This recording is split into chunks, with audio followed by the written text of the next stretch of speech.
घरात 5 कोटीच्या गाड्या आहेत, मग तुम्ही तिला वारंवार पैसे का मागत होतात?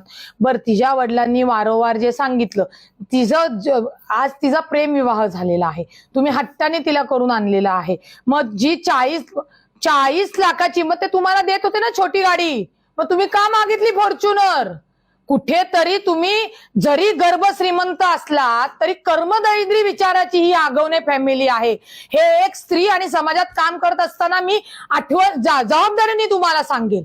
5 कोटी होते, मग तुम्ही आता म्हणजे भिकारी लोकांनो, तुम्ही का केली नारळ मुलगी? का नाही घेतली? तुम्ही राजकारणात काम करत होतात, तुम्ही का नाही समाजाला संदेश दिला की आम्ही आमच्याकडे 5 कोटी आहेत, तुमच्या पोरीचं काही नको, आम्हाला पोरगी आणि नारळ द्या? असं का नाही तुम्ही केलं? आता हे कधी बोलतायत? जेव्हा वैष्णवीला हॅरेसमेंट करत करत करत वैष्णवीचा जीव गेल्या नंतर तुम्ही सांगताय.